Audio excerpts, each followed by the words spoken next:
Terdakwa suap Hakim Agung Ghazalba Saleh akan kembali bebas dari tahanan yang dijalaninya saat ini. Hal ini terungkap dari pengabulan pembelaan terdakwa dalam sidang di Pengadilan Tipikor Jakarta Pusat pada Senin pagi. Majelis Hakim meminta pembebasan tersebut usai nota keberatan dari tim penasihat hukum terdakwa Ghazalba Saleh diterima. Selain itu, Majelis Hakim juga menyatakan surat dakwaan penuntut umum tidak dapat diterima. Ketua Hakim Fahzal Henry mengatakan putusan ini diambil dengan pertimbangan penuntut umum KPK tidak menerima pendelegasian wewenang penuntutan dari Jaksa Agung. Menimbang bahwa pasal 156 ayat 1 KUHP merumuskan tentang apa saja yang termasuk dalam ruang lingkup keberatan atau eksepsi, yaitu dalam hal 1. Pengadilan tidak berwenang mengadili, 2. Dakwaan tidak dapat diterima, 3. Surat dakwaan harus dibatalkan. Menimbang bahwa meskipun demikian Kitab Undang-Undang Hukum Acara Pidana atau KUHP sendiri tidak memberikan penjelasan rinci dalam hal bagaimana dakwaan tidak dapat diterima atau dakwaan dibatalkan, sehingga mengenai hal ini haruslah diserahkan kepada praktek peradilan dan jurisprudensi untuk menemukan dan menentukannya. Menimbang bahwa jika memperhatikan dan meneliti dengan seksama substansi keberatan yang dikemukakan oleh terdakwa dan tim penasihat hukum terdakwa tersebut beserta alasan-alasannya, jika dihubungkan dengan ketentuan pasal 156 ayat 1 KUHP, maka keberatan tersebut haruslah berdasarkan alasan-alasan sebagaimana ruang lingkup keberatan berdasarkan ketentuan pasal 156 ayat 1 KUHP. Dengan demikian, keberatan atau eksepsi tersebut hanyalah terbatas mengenai syarat-syarat atau formalitas dari surat dakwaan penuntut umum dan tidak termasuk materi. Sebelumnya dalam pusaran kasus suap Mahkamah Agung, Ghazalba Saleh juga divonis bebas karena dianggap tidak terbukti melakukan korupsi. Majelis Hakim memutuskan alat bukti untuk menjerat Ghazalba tidak kuat.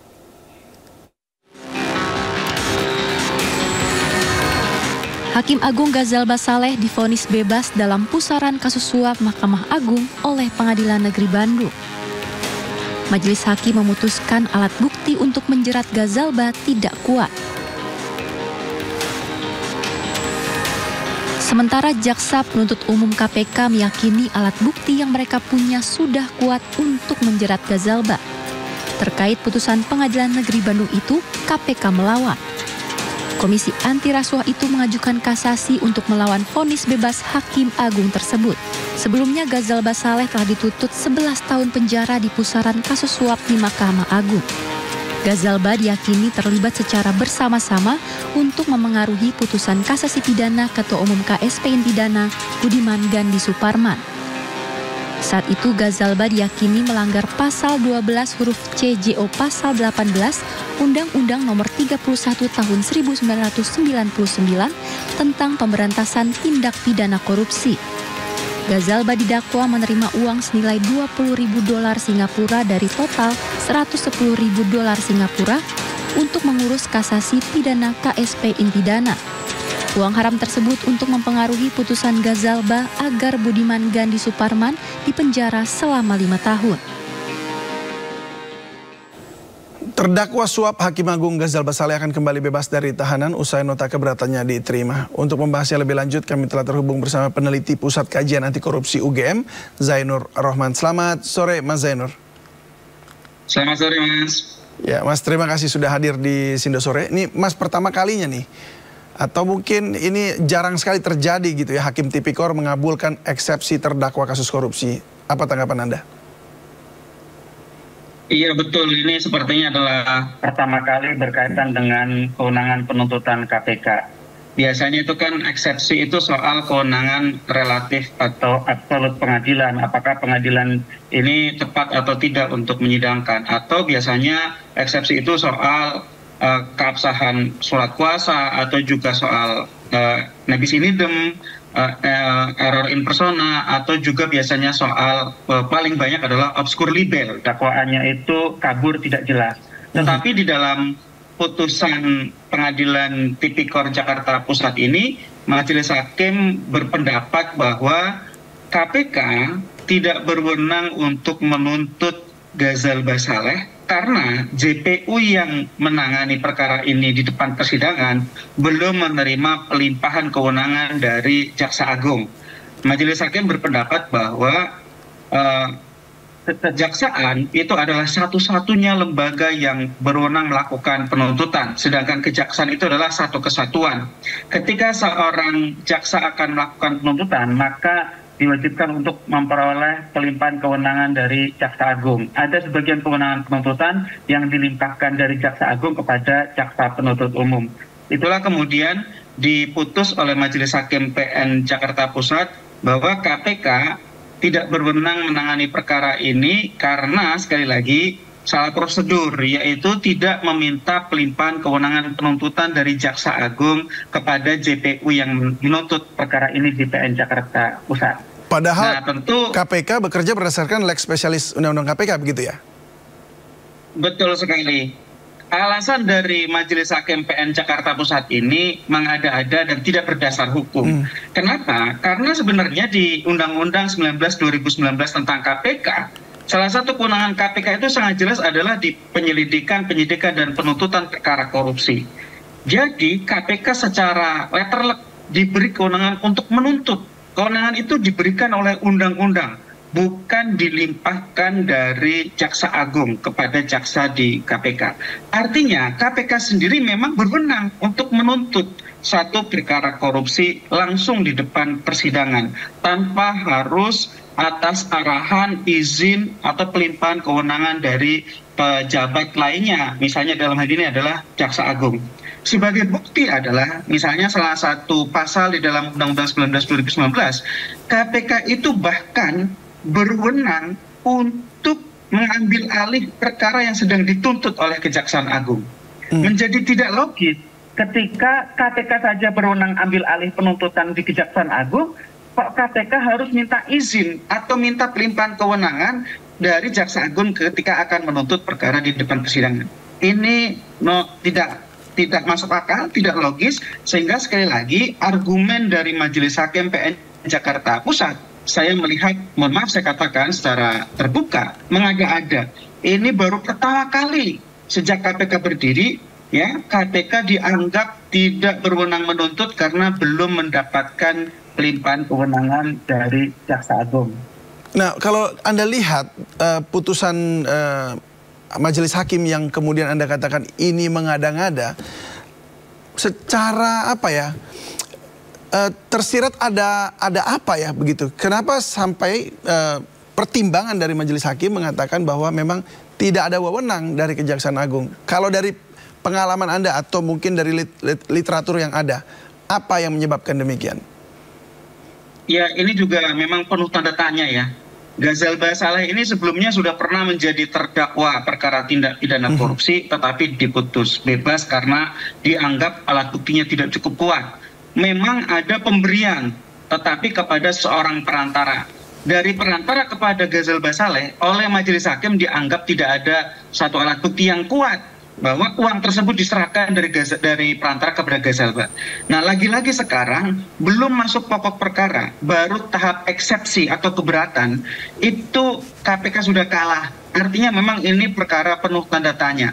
Saya katakan kalau secara hukum argumentasi Majelis Hakim sangat lemah, sehingga memang perkara ini sekali lagi tidak seperti lazimnya perkara-perkara yang lain, di mana KPK selama ini sudah ratusan kali menuntut perkara korupsi yang memang tidak membutuhkan pelimpahan kewenangan dari Jaksa Agung atau dalam tanda kutip izin begitu ya. Kenapa? Karena kewenangan penuntutan oleh KPK itu adalah kewenangan yang diberikan oleh undang-undang. Betul. Artinya secara hukum administrasi, kewenangan ini adalah kewenangan yang bersifat atributif. Bukan kewenangan yang diberikan oleh Jaksa Agung, dikasih sebagian, dilimpahkan sebagian, bukan. Sehingga sekali lagi memang perkara ini yang mengundang banyak tanda tanya, sehingga menurut saya sangat penting juga bagi lembaga-lembaga pengawas untuk memperhatikan perkara ini, khususnya adalah Komisi Yudisial, dan juga yang kedua adalah Badan Pengawas Mahkamah Agung, untuk dapat memperhatikan perkara ini dan jika diperlukan harus melakukan pemeriksaan, melakukan investigasi terhadap perkara ini. Mengapa sepertinya Ghazal Basaleh ini ya begitu hebatnya begitu ya. Ini memang baru first time, baru pertama kali sejak KPK berdiri gitu ya. Dan ingat Mas, ini dampaknya bisa sangat besar.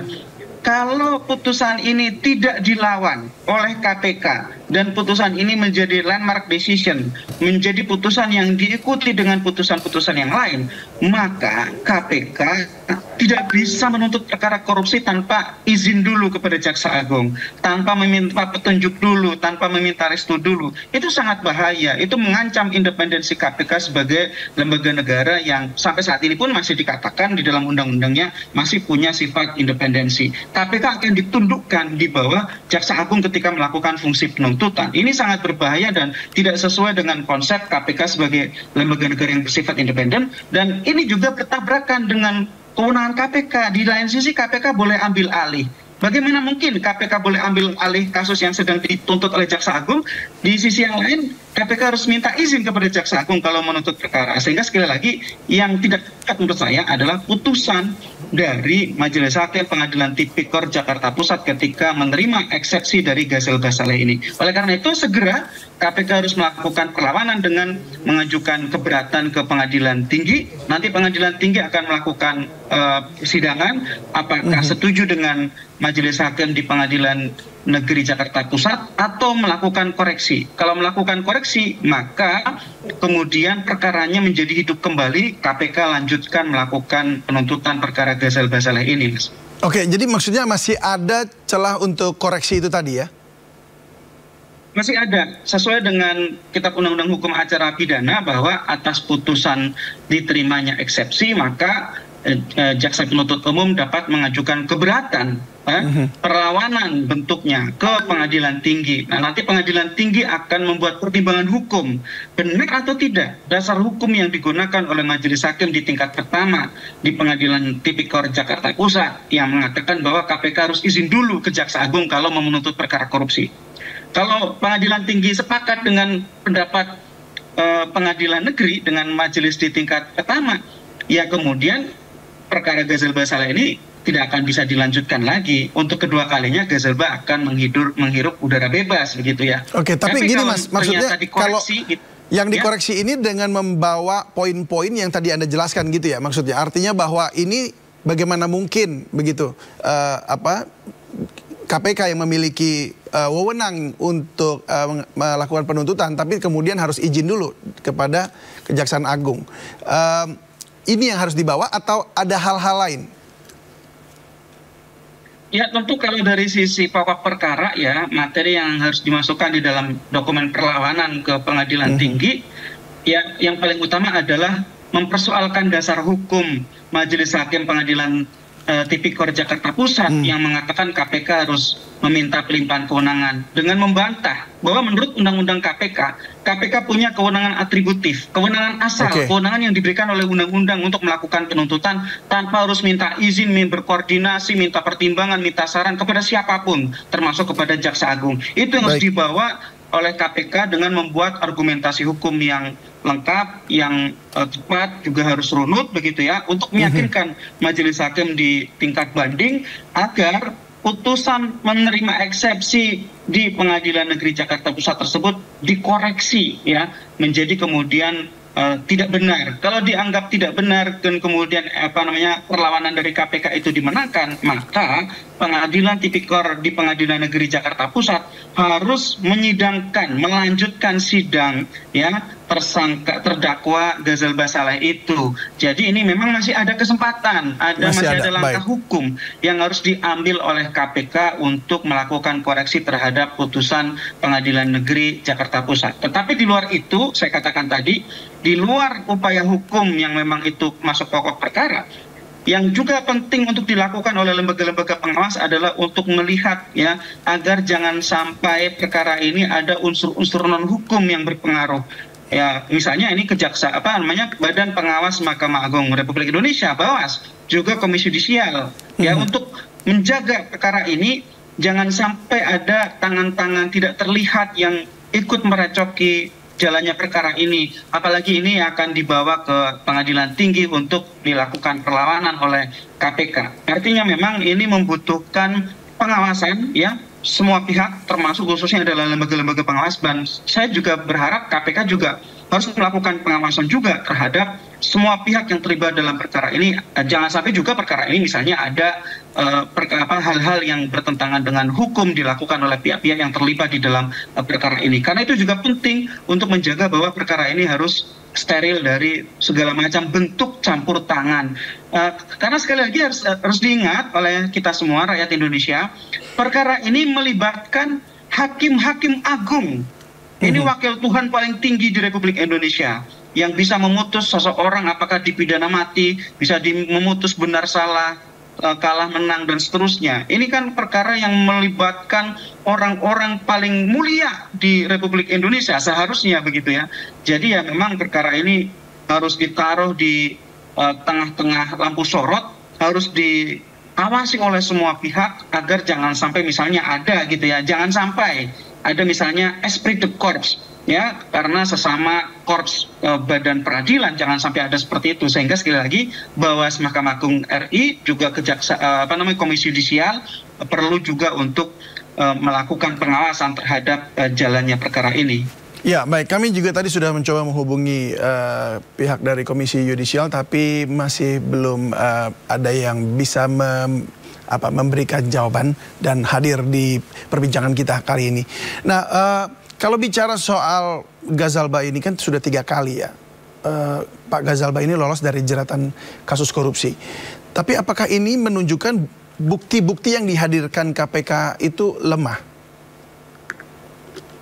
Kalau saya berpendapat bukti KPK itu sangat kuat ya, termasuk pemberian itu gitu ya. Tetapi kan memang kemudian majelis hakim berpendapat lain gitu ya. Jadi majelis hakim itu pada intinya berpendapat seperti ini, sekali lagi saya jelaskan. Ada pemberian dari pihak yang berperkara kepada seorang perantara. Nah, yang ditujukan untuk Ghazalba Saleh. Pemberian dari penyuap kepada perantara ini menurut majelis hakim dapat dibuktikan. Tetapi apakah uang dari perantara itu diberikan kepada Ghazalba Saleh? Menurut majelis hakim itu ada missing link. Tapi kalau kita lihat gitu ya, saya pelajari persidangannya, itu sebenarnya sangat kuat alat-alat buktinya. Saya juga tidak paham kenapa majelis hakim kemudian memutus bebas. Tetapi sekali lagi, apapun itu ada prinsip res judicata pro veritate habetur ya, bahwa putusan hakim itu harus kita anggap benar, harus kita hormati karena itu adalah putusan pengadilan. Tetapi di sisi lain masyarakat juga berhak untuk melakukan fungsi kontrol dengan mempelajari, mengkritisi, mengeksaminasi putusan pengadilan. Apalagi kalau putusan-putusan itu janggal, putusan itu tidak sesuai dengan kaidah-kaidah dasar ilmu hukum maupun akal sehat gitu ya. Karena kan ada hal-hal yang berkaitan dengan logika. Apakah penalarannya itu logis atau penalarannya itu ada falasi di dalam penalaran yang digunakan. Itu kan menjadi hak dari masyarakat untuk melakukan kritik. Nah, saya berpendapat, saya termasuk yang berpendapat bahwa cukup aneh kasus Ghazalba ini dari sebelum-sebelumnya, dari perkara-perkara sebelumnya gitu ya. Saya melihat sangat kuat alat buktinya, tetapi ya kemudian itu tadi gitu ya, selalu bisa lepas, bebas gitu ya. Nah, di kesempatan yang ini kan sebenarnya sekarang belum masuk ke pembuktian gitu ya, baru ke keberatan atau eksepsi yang diajukan oleh Ghazalba Saleh. Seperti tadi saya katakan, eksepsi itu kan biasanya ya, paling banyak eksepsi oleh seorang terdakwa itu kan obscur libel, bahwa dakwaan itu dianggap kabur, tidak jelas ya. Kemudian atau kadang-kadang ya ada yang mempersoalkan ada yang mempersoalkan kompetensi absolut, kompetensi relatif gitu ya, atau kadang juga ada yang mempersoalkan lebis in idem atau error in persona. Tapi paling banyak biasanya adalah obscur libel. Nah, untuk yang ini memang agak unik begitu ya, mempersoalkan kewenangan KPK yang KPK itu sudah ratusan kasus, mungkin ribuan kasus sampai saat ini sejak KPK menuntut di tahun 2003-2004 gitu ya, sampai sekarang sudah sekitar 20 tahun KPK menuntut perkara korupsi. Baik menggunakan Undang-Undang 30/2002, Undang-Undang KPK lama maupun Undang-Undang 19/2019, tidak ada satupun pasal yang menyebut bahwa KPK harus izin atau meminta pelimpahan kewenangan kepada Jaksa Agung ketika akan menuntut perkara. Tidak ada satupun. Bahwa di dalam Undang-Undang Kejaksaan ada mengatakan bahwa kewenangan penuntutan dari Jaksa Agung itu bisa dilimpahkan sebagian kepada Jaksa Penuntut Umum, bukan berarti itu berlaku untuk KPK. Berbeda, KPK menggunakan Undang-Undang KPK. Undang-Undang Kejaksaan berlaku untuk kejaksaan. Undang-undang KPK itu sudah memberikan kewenangan penuntutan kepada KPK itu sendiri. Itu disebut sebagai kewenangan atributif, kewenangan yang bersifat asali, kewenangan yang diberikan oleh undang-undang. Itu sehingga secara ilmu hukum ini penuh dengan tanda tanya. Sehingga sekali lagi perkara ini dari satu perkara-perkara yang lain terhadap Ghazal Basalah ini sangat diliputi oleh berbagai tanda tanya, sehingga sekali lagi ini sangat penting untuk dilakukan investigasi oleh lembaga pengawas, Mas. Iya, ya memang Mas Zainur akhir-akhir ini memang banyak banget ini kasus-kasus yang penuh dengan misteri ya. Masih banyak PR-PR yang lainnya dan memang kita harus mengawal sebagai masyarakat ya, jangan sampai ada yang lolos begitu ya. Tapi begini, kan memang KPK ini kan anti rasuah dan ini adalah badan yang melawan extraordinary crime begitu. Kemarin sempat ada perlawanan dari masyarakat jika merevisi undang-undang KPK. Takutnya ada pelemahan KPK. Tapi ternyata dari sisi pengadilan sudah terlihat ada hal yang kemudian janggal begitu. Rasa-rasanya KPK tidak sekuat dulu lagi seperti itu kalau melihat cara seperti ini. Nah, jika saja Ghazal Ba ini kemudian lolos, lalu apa yang akan terjadi pada pengadilan kita selanjutnya, Mas? Apa yang paling bahaya yang akan terjadi? Ya, kalau Ghazal Ba lolos, artinya perlawanan KPK melalui pengadilan tinggi itu gagal. Ya, artinya karena dengan dasar hakim punya pertimbangan yang seperti itu sehingga akhirnya melepaskan Ghazal Ba. Ya, yang paling bahaya ini menjadi presiden. KPK tidak dapat lagi secara independen menuntut terdakwa perkara korupsi. KPK harus izin kepada Jaksa Agung untuk memperoleh pelimpahan kewenangan penuntutan. Nah, kalau itu terjadi artinya KPK bukan lagi lembaga negara yang bersifat independen, meskipun sekarang juga sebenarnya sudah tergerus independensinya. Yang kedua adalah KPK bisa disetir oleh pihak lain. Setidak-tidaknya dalam hal ini adalah Kejaksaan Agung melalui Jaksa Agungnya. Nah, pertanyaannya bagaimana tujuan pembentukan KPK itu sendiri bisa terwujud kalau KPK-nya sendiri disetir oleh Jaksa Agung? Salah satu tujuan pembentukan KPK kan untuk membersihkan lembaga pemberantas korupsi, khususnya adalah kepolisian dan kejaksaan. Oleh karena itu KPK disebut sebagai trigger mekanisme pemicu untuk membersihkan kepolisian dan kejaksaan. Jadi dari sisi itu kan gagal tercapai. Dan kalau itu terjadi, ya saya khawatir ke depan semua lembaga penegak hukum ini berada benar-benar di dalam cengkeraman kekuasaan pemerintah.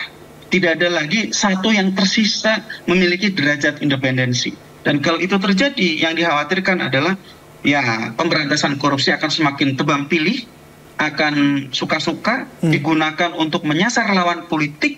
Itu yang paling bahaya, sehingga korupsinya bisa semakin banyak, alat pemberantas korupsinya dikekepin gitu ya, dicengkeram oleh eksekutif, khususnya oleh pemerintah. Dalam hal ini tentu kekuasaan tertinggi berada di presiden. Itu yang paling dikhawatirkan. Dan indeks persepsi korupsi Indonesia itu terus menurun, artinya situasi makin korup. Ya, tahun 2023 indeks persepsi korupsi kita itu 34/100. Semakin rendah semakin kotor, semakin tinggi semakin bersih. Artinya 34/100 itu Indonesia sangat kotor.